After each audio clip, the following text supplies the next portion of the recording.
guys, how you doing? Jess here to talk to you about your Road Warriors programming for today. We are in week 5. For our warm-up today, we're going to begin with 2 to 3 rounds of 5 each of our world's greatest stretch, so you should be pretty familiar with this. From here, we're going to take a step back with one leg. Other hand comes down, the knee can come down too. Elbow comes in towards your instep, and then you can rotate out and twist up. You can definitely spice it up a little bit, maybe waking up that opposite quad by lifting up that back leg, but same thing, elbow comes in towards your instep, and then you rotate out. You'll do 5 on that side, and then you'll switch and you'll do 5 on your other side. So that's the first part. Second movement of your warm-up, we're going to go from a tall plank position into our down dog, alternating toe touch. So first, we're in a tall plank position, so at the top of your push-up. From here, you might widen out your feet a little bit. Then you're going to pike your hips up, reach one hand towards your toes, and then come back to that mature tall plank position. Then you'll alternate. So we're going back and forth here, 5 each side, or 10 total. From there, third movement of our warm-up are just some air squats followed by some jumping air squats. So first feet are going to be in your squat stance about shoulder width apart. Take it into 5 good old-fashioned air squats. I know Chris likes to make fun of me because I always say good old-fashioned, but we're going to do 5 of those, and then after those 5, you'll just make those dynamic from the bottom of your squat, jump, land at the bottom, and come up into your next one. So just 5 of those, 5 plus 5. And then finally, get a little core engagement. We're going to go into a side plank rotation. So I'm going to position my elbow right underneath my shoulder, and I'm going to come up into my side plank position. So here, hips are high, bringing my arm up overhead. I'm then going to try to thread that arm underneath and then bring it right back up. So the entire time I'm looking to keep hips high, keep chest out until I come through. Then I thread under, my chest comes down, and then I come back up. If I need to modify, I can kickstand this foot up out in front, or I can even do this from a kneeling position. So that is your warm-up. We're looking for 2 to 3 rounds of those. Your running work for today, we've got a 3.5 mile run today. So last week we did 3 miles. This week we're adding a half a mile in the middle. So the format for your running work today is 1 mile to start out at a nice easy pace, sticking with your nasal breathing, and then the 1.5 miles in the middle, we're looking to go at a tempo run. So I want you guys to pick up the pace a little bit more, but ideally sticking to nasal breathing. So this will require you to work a little bit harder in trying to regulate your heart rate. If it starts to get too much, if your mouth starts to open, then maybe slow it down a little bit to try to bring back that nasal breath. So mile run, easy. 1.5 mile run at a tempo pace, so faster than that first mile.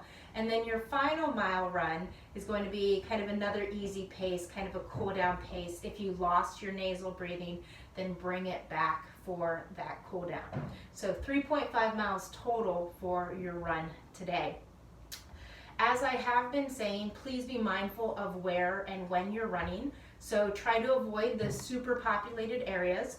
Unfortunately, Prospect Park, I mentioned, is pretty darn busy nowadays. So maybe you're avoiding the main loop. Maybe I suggest running through side streets. Be mindful of your surroundings for that.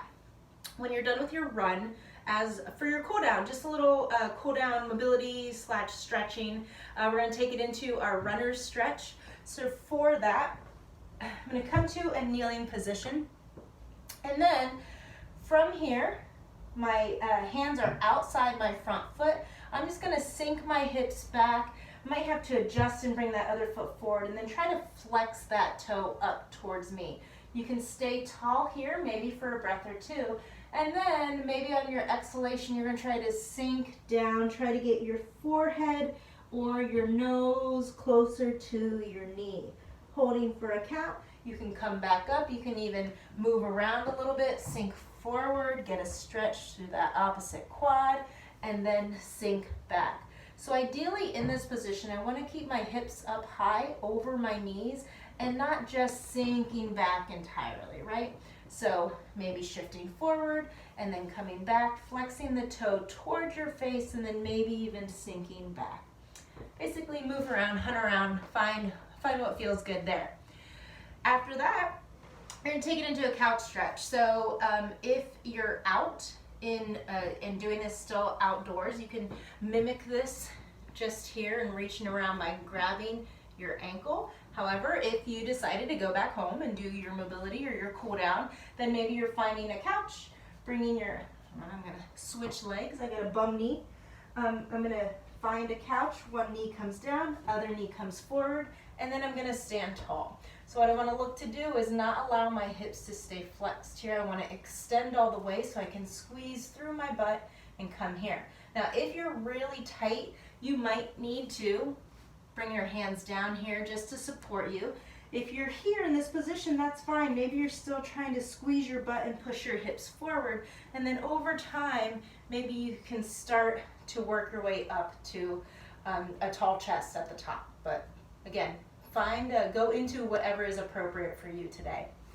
And then finally, finish out with a little pigeon pose. So from here, I will I like to start in a tall plank position. Think about bringing your knee up to that same side elbow, and then you can sink back. So from here, knee up to that elbow, back leg can come down.